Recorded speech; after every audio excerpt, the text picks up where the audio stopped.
Good afternoon and thanks for joining us. The Saskatoon Tribal Council is calling for accountability from the FSIN to save the future of the organization as the federal government demands nearly $29 million be paid back.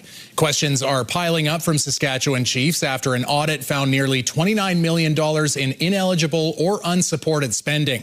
The FSIN has until Thursday to argue these claims. Saskatoon Tribal Council Chief Mark Arcan says the FSIN executive has been silent to the chiefs it represents. He wants the FSIN to give an honest explanation rather than continue to argue the results of the audit. He's worried with funding already falling short of what First Nations need, they could suffer worse if federal funding is pulled. The chiefs in assembly don't know. They've never received a document that says, this is what happened, full disclosure, what's going on. All of these amounts add up. And they add up to lack of credibility, lack of accountability, lack of transparency to our people. The FSIN issued a news release Monday saying statements of lack of accountability and transparency are categorically false, and comments from Arcan have the potential to impact relationships with partners and funders. Health Canada has suspended Prairie Harm Reduction's exemption to operate amid financial pressures. In a news release, Prairie Harm Reduction says its exemption was suspended last Thursday. The exemption allowed supervised consumption sites to legally operate, permitting the possession and use of controlled substances for harm reduction and overdose prevention. The organization says the suspension was not unexpected and is working with Health Canada to have the exemption reinstated. In a letter obtained by CTV News, the provincial government asked Ottawa not to renew the site's exemption. The Riversdale Business Improvement District says it supports the province in that request, saying the site has impacted businesses in the area. People do have security and safety concerns because of all the people that are congregating, the demographic that's congregating. The suspension of the exemption comes as the organization faces a significant financial shortfall. Its executive director was terminated last week, and external financial experts are now reviewing its financial reporting. A preliminary update is expected in early April. Education support workers in Saskatoon stepping up pressure on the province with a rally over the weekend. Two CUPE locals held a rally Saturday as contract talks with their employer, Greater Saskatoon Catholic Schools, remain at a standstill. It follows a strong strike vote earlier this year. Members voted nearly 90% in favor of job action in February after declaring an impasse in bargaining. The weekend rally included a march through downtown. Organizers say the goal is to build momentum toward a fair agreement that reflects the essential work support staff do in schools and addressing rising living costs. Support workers make the school. The support workers help the teachers, but they also are there to support all the students of all the schools. And without us, we need to be there. We care about our kids and we care about our schools, and we also care about our students. And we want to be there. Greater Saskatoon Catholic Schools told CTV News it respects the collective bargaining process and will continue to work with CUPE toward agreements that both enhance overall compensation for staff and are fiscally responsible for it as a publicly funded organization. Saskatoon police now say a semi-driver charged with hitting the CPKC rail overpass earlier this month did not hit another overpass that same day. On March 22nd, the city of Saskatoon received information that the McKercher Drive overpass over College Drive was struck. City engineers confirmed the structure was damaged. That same day, the rail overpass near 108th Street and Circle Drive was hit. The driver of that semi left the scene and was later charged in Martensville. Police say further investigation has determined that that driver did not hit the McKercher Drive overpass, and at this point, they don't know who did. The traffic unit and hit and run are still investigating. Two other drivers were charged with hitting two other city overpasses in recent weeks. 2 people have died and another is in hospital after a vehicle that failed to stop for Estevan police collided with another. On Friday morning, police in Estevan spotted a truck speeding on Highway 39. The officer attempted a stop, but the vehicle continued, eventually colliding with another car. The driver and passenger of the car, a 46-year-old man from Estevan and a 40-year-old woman from Lampman, died at the scene. The driver of the truck was taken to hospital by air ambulance with serious injuries. The Saskatchewan Serious Incident Response Team is investigating since an officer was attempting to stop the truck at the time of the collision.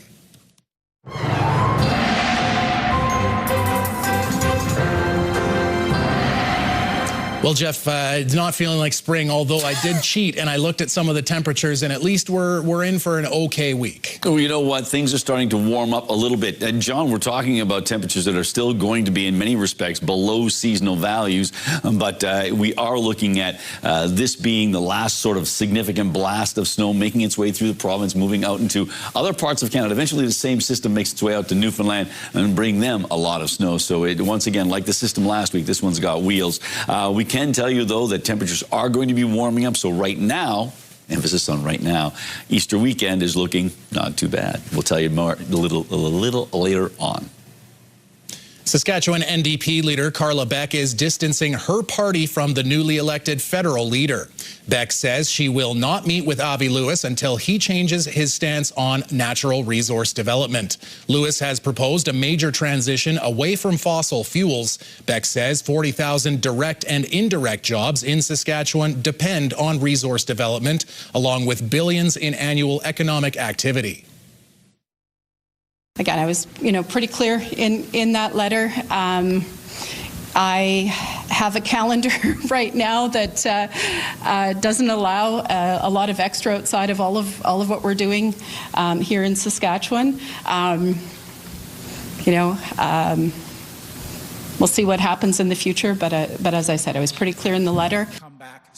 Carla Beck offered no opinion on whether her provincial party should break away from the national NDP organization. She says that would be a decision for the party membership.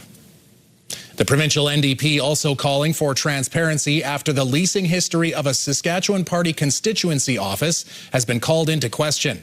Ken Cheveldayoff's Saskatoon headquarters previously shared space with a law firm that was also a Sask Party donor. A recent CBC article alleges that Cheveldayoff's office, which is taxpayer funded, was subleasing the space to the law firm. This arrangement violates legislature rules, and Cheveldayoff was previously warned about the conflict in 2024 by the Speaker of the House. Cheveldayoff was warned by multiple officials was warned multiple times that he was indeed in breach of the rules, but continued nonetheless. Bottom line is this: Saskatchewan people expect their elected officials not only to have rules, but to follow those rules. CTV has reached out to Cheveldayoff's office for comment. Saskatchewan's government is planning to ask residents if they support a ban on social media for kids under 16. In an update posted to social media today, Premier Scott Moe cited the results of an Angus Reid poll that showed 75% of Canadians would support a ban, similar to the one Australia enacted in December. Moe said Canada should be considering options to limit social media use by minors, and that the province would be asking Saskatchewan people for their views on the issue in the coming weeks. Still to come on CTV News, a tough time finding workers in the tourism industry. Kathy Lee on the impact of tougher immigration rules and fewer Canadians stepping up.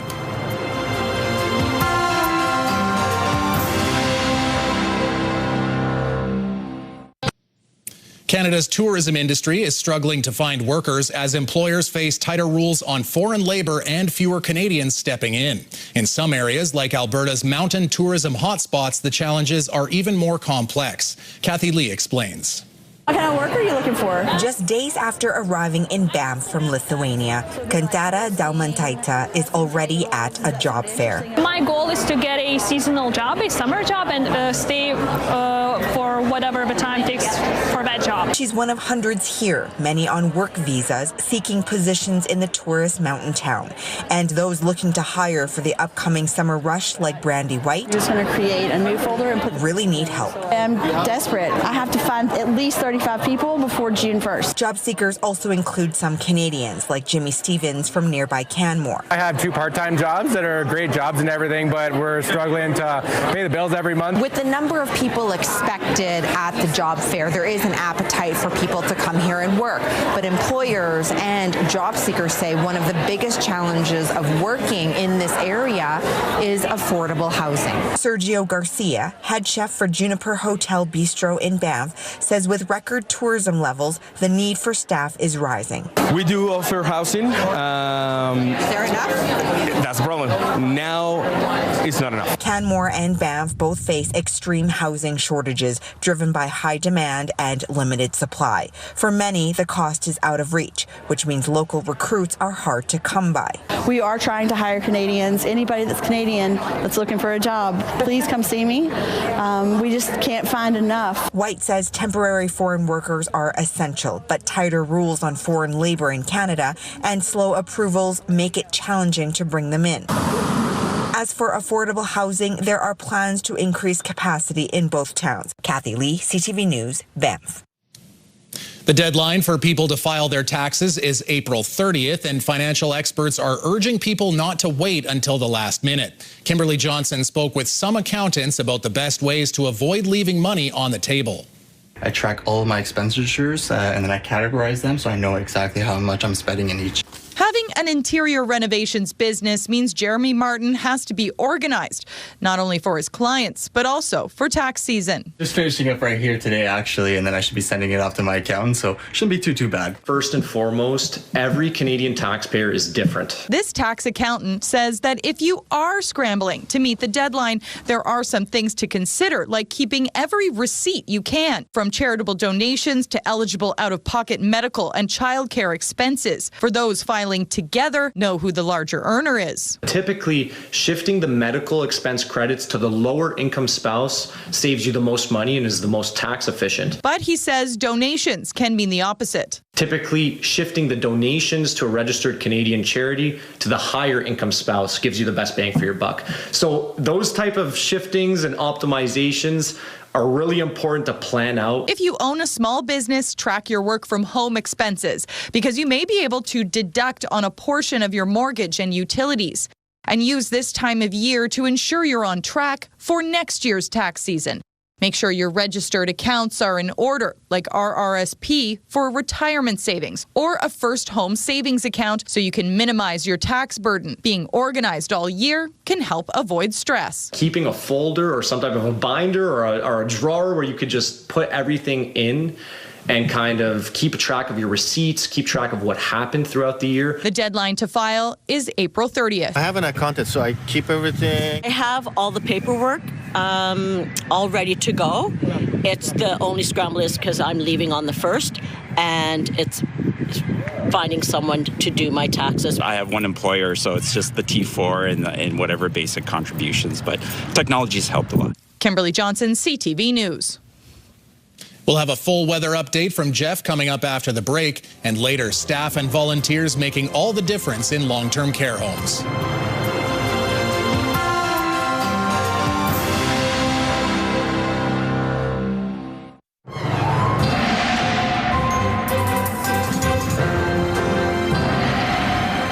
Well, Jeff, we're 2 days away from April, and I'm waiting to use the old adage, rain brings more flowers, whatever it is. We can't use that yet because there's still tons of snow on the ground. Yeah, those April showers are still in the distance, and even though, as you say, we're just a couple of days away from that month of April. But we've got ourselves snow today, but the good news is we thought there might be snow later in the week. Right now, that's off. We've moved that off the board for now. You know, Mother Nature can be tricky sometimes. But yes, there's that system that we had anticipated making its way way into our province, and with it we have some snow in the Saskatoon area. We might see up to 10 centimeters of snow, a little less though in Prince Albert area, but is really impacting southern Saskatchewan. It's going to continue to march into parts of Ontario and Quebec. It'll impact northern Ontario, cottage country, and eventually by Thursday, it makes its way out to Newfoundland, and they are going to be dealing with a lot of snow out there, more of a rain situation for parts of the Maritimes, although some parts of the Maritimes might be dealing with some freezing rain and snow pellets ahead of that system. And out on Canada's west coast, well, not too bad for the next couple of days, but Wednesday we do anticipate more in the way of rain for Vancouver Island and parts of the lower mainland, and of course expecting some flurries or rather snow in higher elevations, the sort of alpine snow there. So as we make our way to tomorrow, the next 24 hours, things start to calm down a little bit. A high pressure area builds into Saskatchewan, but the good news is temperatures don't drop off like a rock, or they don't drop off the cliff of temperatures as we make our way into the next couple of days. Actually, things are on a bit of a slow trend upwards.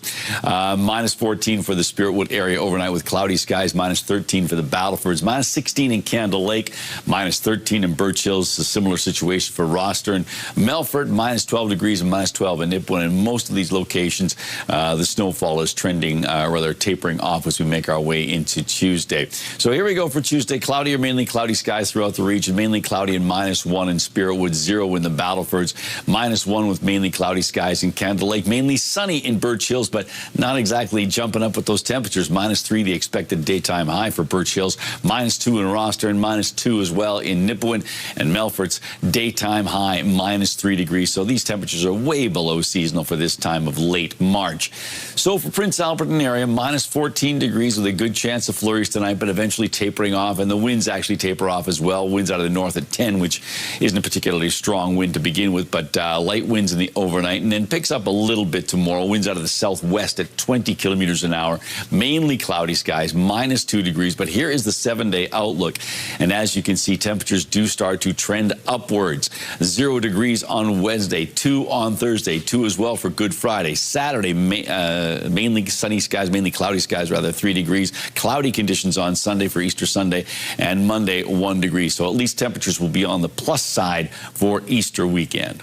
Yeah, it's looking good. And only one of those double digits, and it's in the cold, and then the rest single digits or plus. It might improve. We'll see. There you go. Things are looking up this week. Well, Jeff, the Prince Albert Raiders did everything right on the weekend, taking a commanding 2-0 lead in their Eastern Conference quarterfinal series with the Red Deer Rebels. Cripps, now Rudolph on the left. Cripps in the middle. Right side, Coots. Coots on goal. Score! The Raiders sandwiched a pair of goals on either side of Red Deer's lone tally in Game 1. Braden Coots led the way with 2 goals and an assist, while Mikhail Orszalak stopped 22 of 23 shots in a 4-1 win on Friday.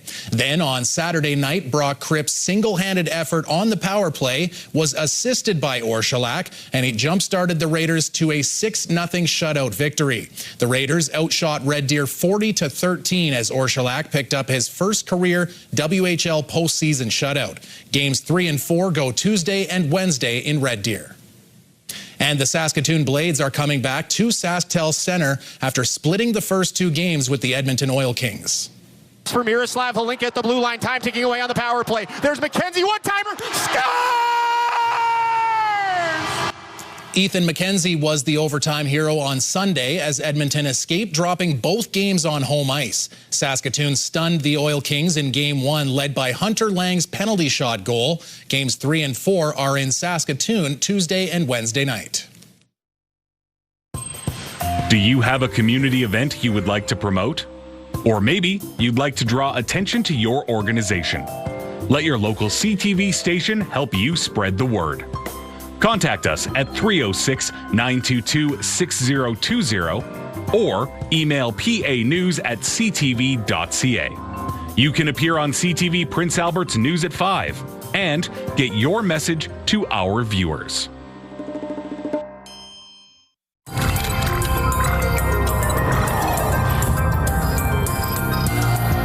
For people living in long-term care homes, staff and volunteers make all the difference. Alex Karpa has more on one woman who's been spreading joy for decades.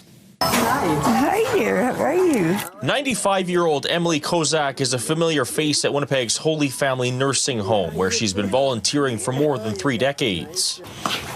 It's hello, dear. On this Palm Sunday, she was handing out pussy willows to residents, just one of the many small acts of kindness she performs each day. I just enjoy doing it. Kozak started volunteering at the nursing home in 1992 when her late mother was a resident. Since then, she's dedicated much of her time to helping residents, from assisting with meals to leading bingo games. I know they need help, and I like I said, it does me good to be here to do it, to be able to help them. I love to walk. At 95, Kozak shows no signs of slowing down, making her daily rounds and brightening the lives of everyone she meets. Every day between 2 and 3 p.m., she walks around the nursing home, covering a distance of roughly 3 kilometers. She says keeping busy is important. Can't just do nothing with my life. Every day, I wake up and I got something to do. Staff say volunteers like Kozak bring immense joy to the residents. Being here at 95, how many 95-year-olds would be able to do what she's able to do? She's actually a very amazing woman and stands out for all of us. Emily does play a big role in kind of how we provide care, and we all know her name and who she is, and I think that is important. Kozak says she will continue to volunteer for as long as she can. I wish there'd be more volunteers to be able to come and help people. A message she hopes inspires others, because for Kozak, even the smallest gesture can leave a lasting impact. Alex Scarpa, CTV News, Winnipeg. Brought to you by Saskatchewan Union of Nurses. Thank you to Saskatchewan's 11,000 registered nurses. All right, Jeff, it's time to put away your picnic baskets because the boss is out of hibernation. You like that one? Yeah, I do.